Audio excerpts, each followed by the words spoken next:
अरे वो शाली को तुझे देखा था ना, क्या पहन कर आई थी? हाँ देखा था, अच्छी लग रही है।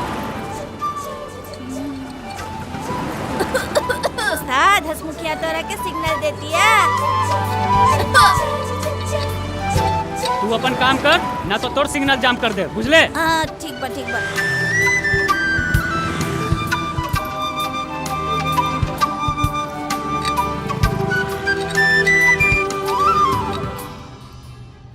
C6H12O6 means glucose. तेरी हर अदा मोहब्बत सी लगती है, एक पल की जुदाई मुद्दत सी लगती है।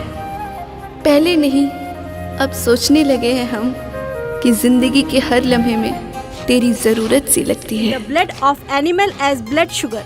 This is molecular formula. Got it? Aarti, Aarti, Aarti, Aarti, Aarti ma'am बुला रही हैं। ध्यान कहाँ है तुम्हारा? क्या कर रही हो? तुम्हारा पढ़ाई में बिल्कुल ध्यान ही नहीं लगता है आजकल। शिकायत करनी पड़ेगी तुम्हारी। मैम, सिट डाउन और पढ़ाई में ध्यान दो। छलकता हमरो जवनिया राजा जैसे के बने। Drinks there. भगवान एक बार पलट जाए। काम में ध्यान है नहीं। पलटते एक बार भगवान। दे रिंच। लो चल। हाँ आरती के पता चली तो आरती कितना खुश हो जाई ना। अइली। हाँ ठीक है कहा था। कंपनी के नाम एकरा ऊपर भर ले हम। जी, अमाउंट जी। भरल बा। जी ठीक। अच्छा सर, हम चलत तनी। प्रणाम।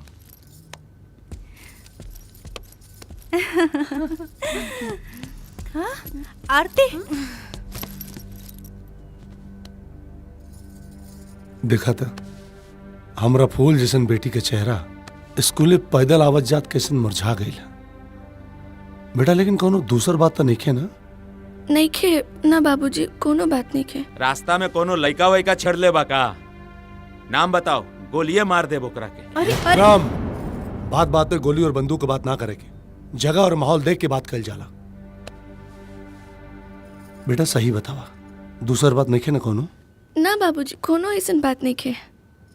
अरे अपन गिफ्ट तो अपन बेटी के दे दी, खुशी से कूदे लगी। गिफ्ट? हाँ हाँ गिफ्ट। कैसन गिफ्ट?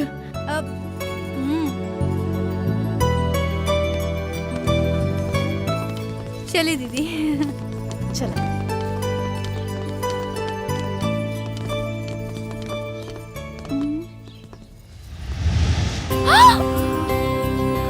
स्कूटी?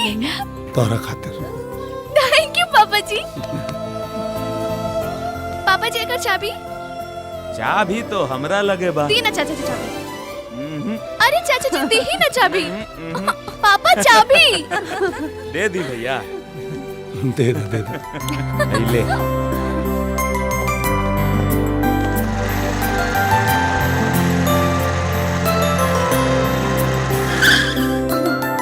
शीला, शीला। हाँ हाँ रुक आओ तानी ना। ए नई स्कूटी, वाव। ए हमके चलावे देना। अच्छा कहीं ठोक दे पुत्र? अरे नहीं यार, हमार बहुत सपना रहे कि हम नई गाड़ी चलाए। ते चलावा? हाँ आवा बैठा। चलो बढ़ा के। चल चल चल। अरे वाह बहुत मजा आ रहा है। आराम से आराम से। अरे रुक रुक रुक रुक रुक। अरे रुक ना। कब हुई? वक्त पागल। उतर नीचे।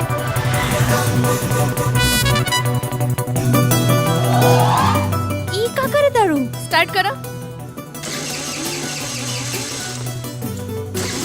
स्टार्ट करा। उहे करतानी नहीं खे होत। तब तो मैकेनिक के पास जाए के पड़ी। का एकर मतलब ई तो हर प्लानिंग रहे। हाँ चलो मैकेनिक के पास। चलो।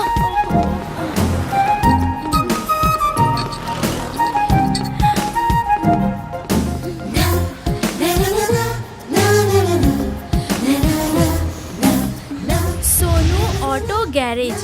ए छोटू, ए सोनू के बा? हमार उस्ताद।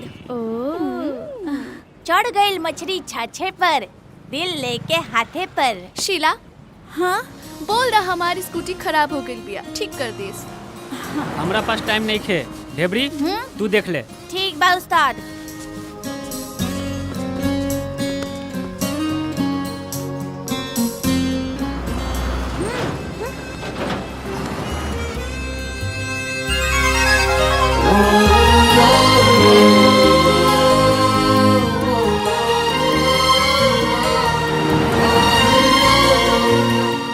उस्ताद लागता एकदम टटके एजेंसी से निकलल बिया।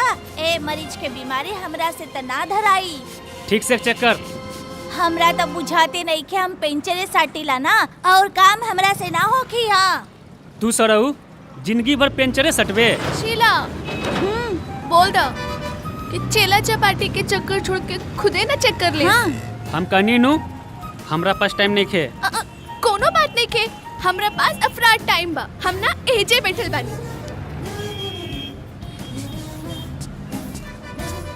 चल आओ उस्ताद।